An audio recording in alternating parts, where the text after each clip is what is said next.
જે હોય તે એ બધું એમ સેમ છે, પણ જેટલું જૂનું એટલું સારું, અને ગોબર જેટલું તાજું એટલું સારું, ગૌમૂત્ર જેટલું જૂનું એટલું સારું. એમાંય જો સવારનું ગૌમૂત્ર હોય અલગથી રાખીએ અને એને જૂનું કરીએ તો એ પણ બેસ્ટ.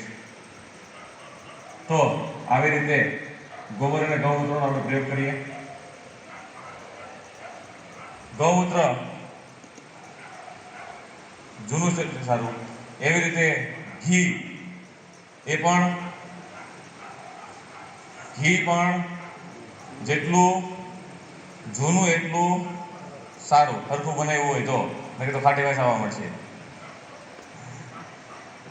એટલે અને આ જૂના 100-200 વર્ષના ગોબર ગૌમૂત્રની અત્યારે ઘણા આયુર્વેદાચાર્યો હોય છે, પ્રયોગ કરતા હોય છે કે જેને લઈને અસાધ્ય રોગો કહેવાય છે, બરાબર. છેલ્લા સ્ટેજનું કેન્સર હોય તો એને પણ મટાડી શકાય છે, આટલી તાકાત છે એમાં.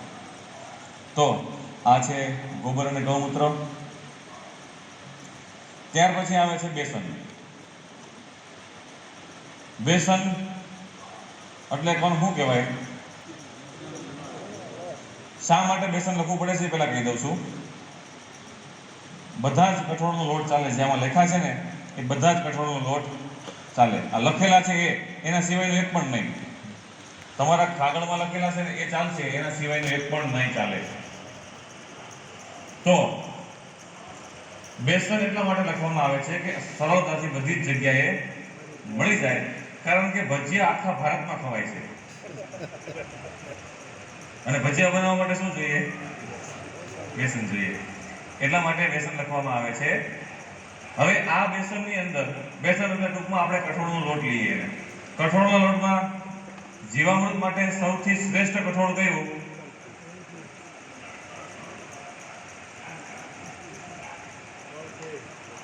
બોલો.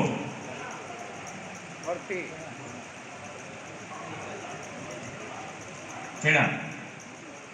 જો તમારે આમાં લખ્યું છે મેં, સૌથી પહેલું કળથી. આ કળથીની તો આખી કથા થાય એમ છે. આ કળથી, આમાંથી કળથી કોઈ ખાય છે? આમાંથી ઉના વિસ્તાર, ભાવનગરમાં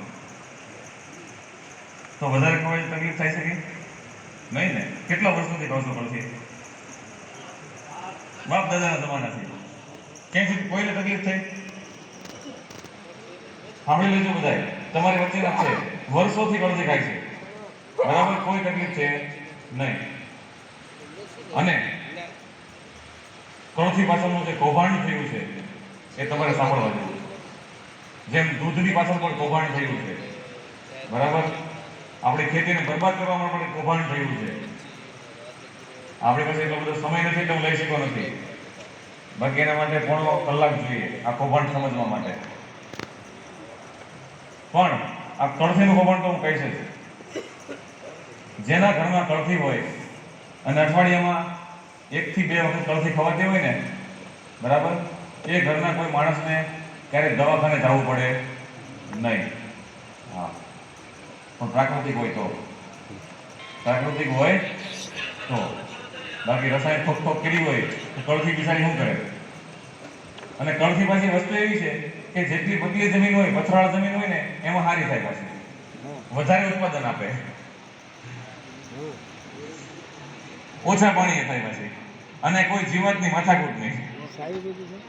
હા, આપણે બધા સોયાબીન વાવ્યા, શું આવ્યું? કેમ? એમાં મહેનત ઓછી. કેવી? સોયાબીનમાં મહેનત ઓછી, પણ આ કળથીને કાઢવા, આપણા ઘરમાંથી કાઢવામાં કોઈ મોટો ભાગ ભજવો હોય ને તો સોયાબીન. કારણ કે જ્યાં સુધી આપણા ઘરમાં આ કળથી હોત ને ત્યાં સુધી આપણા ઘરમાં રોગની તાકાત નથી આવી શકે. કોઈને પથરી હોય અને અઠવાડિયા સુધી આ કળથી તમે ગમે તે રીતે ખાઓ, ફંકાવીને ખાઓ, દાળ કરીને ખાઓ, સૂપ કરીને પીવો, બરાબર, શેકીને ખાઓ, ગમે તે રીતે તમે કળથીને તમારા શરીરની અંદર નાખો, 1 અઠવાડિયા સુધી ગમે તેવી પથરી હોય કાઢી નાખે. એટલી ઔષધીય ગુણોથી ભરપૂર છે. આપણે એમ કે સોયાબીનમાં બહુ પ્રોટીન છે, પેલા સોયાબીન કરતા આની અંદર વધારે પ્રોટીન છે, કળથીની અંદર. ડોક્ટરે એવું કીધું, ખબર? કળથી ન ખવાય. કેમ? તો કે શરીરને ગળથી નુકસાન કરે છે, શરીરને ગળથી નુકસાન કરે છે.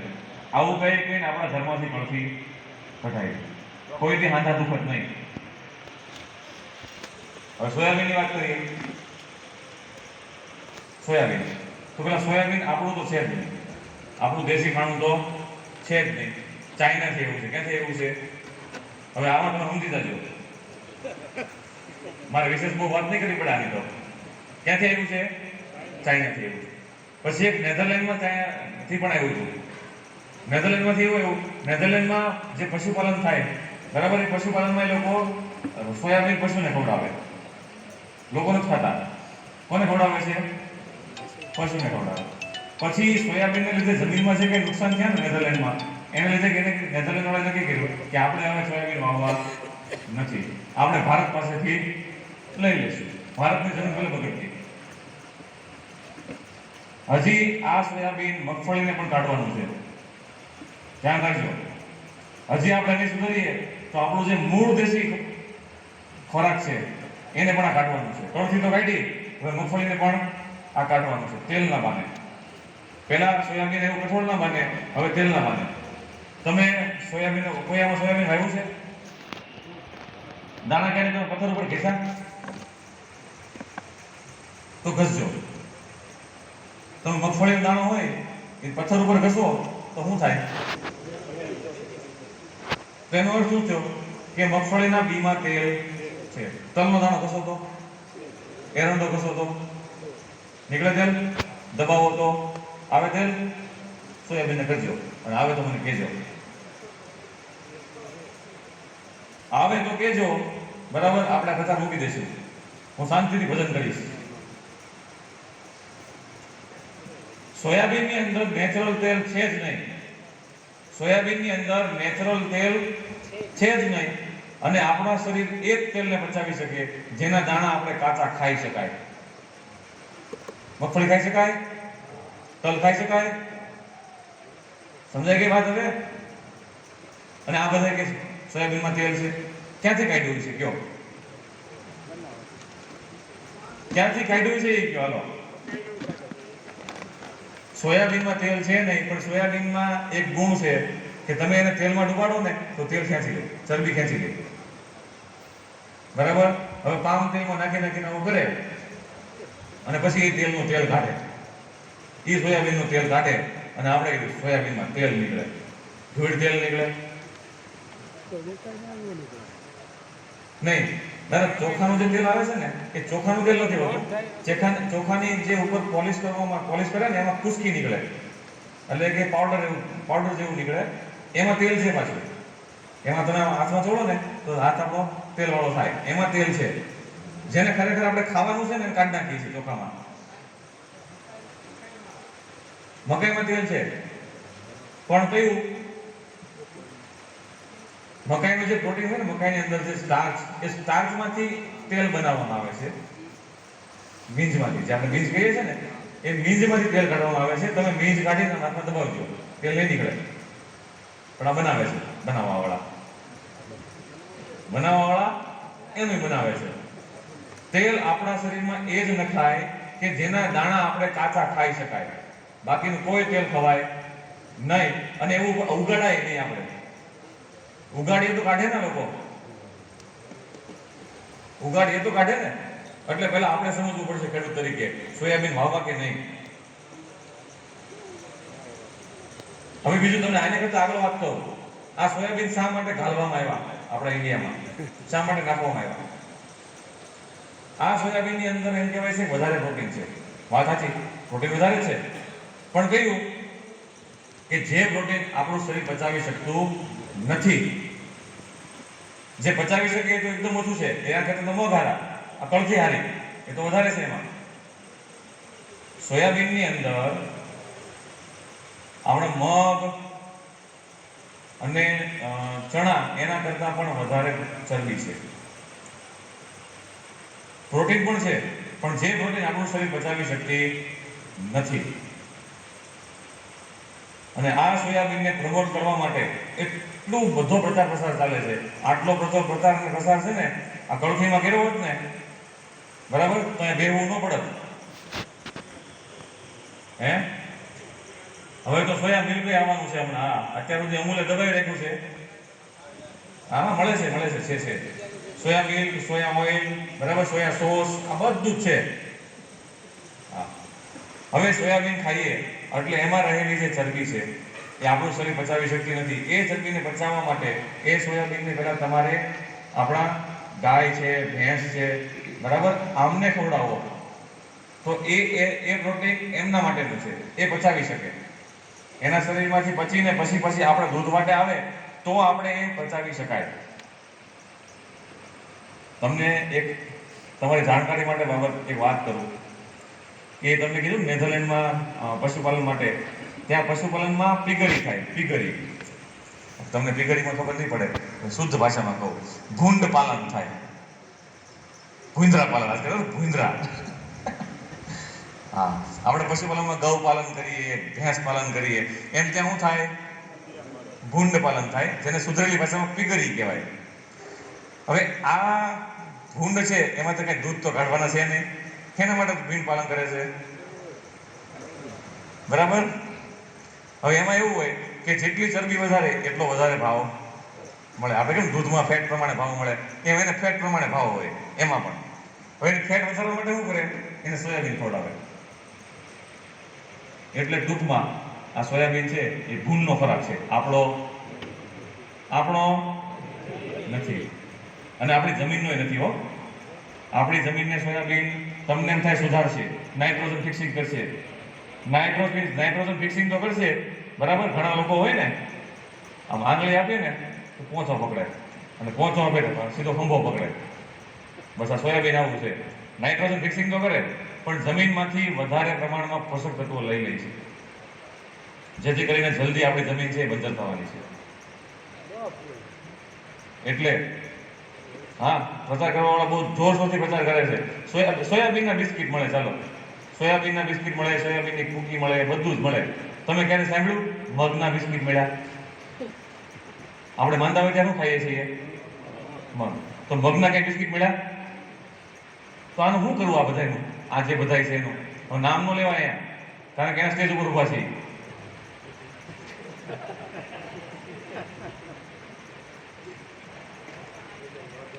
હા, ઘઉંમાં રોટલીમાં નાખીને ખાય, એ કે પ્રોટીન મળે. પ્રોટીન હું એલા પ્રોટીન, એ પ્રોટીન આપણા શરીરમાં પચે નહીં, બરાબર. એટલે ચરબીના સ્વરૂપમાં જમા થાય, એટલે નળીઓ બ્લોક થાય, એટલે દવાખાને જવું પડે. દવાખાને જઈએ એટલે ડોક્ટરને ત્યાં દવાખાના સાધનો ક્યાંના હોય? વિદેશના. ડોક્ટર દવા લખી દે કોની હોય? વિદેશની. સોયાબીન ખાલી રૂપિયો બહાર કાઢ્યો. સમજાય ગઈ વાત? તો નિયમ લેજો, મગ વાવશું પણ સોયાબીન વાવશું નહીં, કળથી વાવશું પણ સોયાબીન વાવશું નહીં. નિયમ લઈ લેજો આજથી. આપણા દેશને લૂંટવાનો ધંધો છે આ રીતે, સોયાબીન એટલે. હા, તેથી સાહેબ બોલ્યા એટલે મારે આજ બહુ ન બોલાય એના વિશે. તેથી મને છે સાહેબ આજે બોલે છે, પણ હવે હું તો પાછું ઊંધું બોલવાનો છું આનાથી. પણ ખરેખર, અને મારી પાસે મેં તમને આજે બધી માહિતી આપી ને, બરાબર, એ પણ ત્યાંથી જ આવી છે. નિવૃત્ત અધિકારીઓ પાસેથી આવી છે. કેવા? જ્યાં સુધી ડ્યુટી ઉપર કંઈ બોલાય નહીં, નિવૃત્ત થયા પછી આ બધું ઉકાળા કાઢ્યા હોય અમારી પાસે, બરાબર. આપણા સરકારના માણસો, આપણા જ એગ્રીકલ્ચરના માણસો જે યુનિવર્સિટીની નોકરી કરતા હતા, ભણાવતા હતા છોકરાઓને, બરાબર. આવા લોકો પાસેથી આ વાત આવેલી છે. જે લોકો આના પ્રમોશન, જ્યારે એ લોકો ડ્યુટી ઉપર હતા ત્યારે સોયાબીનના પ્રમોશન માટે, એટલે કે માર્કેટિંગને એના બધા વધે કેમ, વ્યાપ કેમ ન વધે, એના માટેના વર્કશોપ કે સેમિનારો કરતા હતા. એટલે ખાસ કરીને આ જે સોયાબીન છે એનાથી દૂર રહેજો, કારણ કે સોયાબીનનું પ્રમાણ વધશે ને તો માંડવીનું પ્રમાણ ઘટવાનું છે. એટલા માટે સોયાબીનનું પ્રમાણ વધારવામાં આવે છે, જેથી કરીને માંડવીનું પ્રમાણ ઘટે. એક દિવસ એવો આવશે કે જેમ અત્યારે કળથીની હાલત છે એવી મગફળીની હાલત થઈ જવાની છે. બોલો, હવે સોયાબીનનું તેલ હોય. ચાલો ચોખાની વાત નીકળી, ચોખાની વાત કરી દઉં. આપણે બધા ચોખા કેવા ગમે? એકદમ વ્હાઈટ હોવા જોઈએ. કેવા હોવા જોઈએ? એકદમ વ્હાઈટ હોવા જોઈએ. અને આવા વ્હાઈટ ચોખા ખાય અને પછી એમ કે હવે ચોખાથી તો ડાયાબિટીસ થાય છે, સુગર વધી જાય છે. ડૉક્ટર એમ કે ચોખા ખાવાના, હવે ચોખા ખાવાના નથી. બરાબર? એટલે આપણે ચોખા બંધ કરી દઈએ. અને હવે તો પાછા એવો પ્રચાર કર્યો છે, આ પર્યાવરણ બચાવવાવાળા એવો પ્રચાર કર્યો છે કે હવેથી ડાંગરની ખેતી ઉપર પ્રતિબંધ લાવવો પડશે.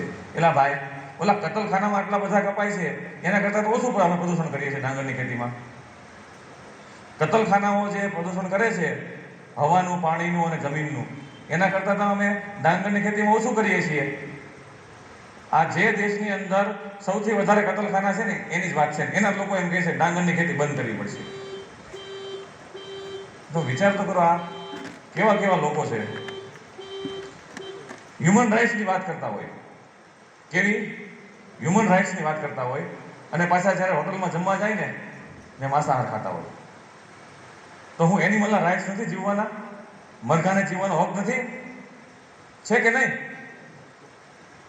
તમારામાં હશે કહો, ધ્યાન રાખજો. હવે આપણું શરીર છે એ શાકાહાર માટે બનેલું છે, માંસાહાર માટે બનેલું નથી. જો માંસાહાર માટે બનેલું હોત તો આપણને લાંબા લાંબા દાંત આપ્યા હોત, 4. બરાબર? આ નખની જગ્યાએ નોર આપ્યા હોત. સમજાય કે વાત? અને આપણે પણ લબલબ પાણી પીતા હોત. પીએ છે લબલબ પાણી?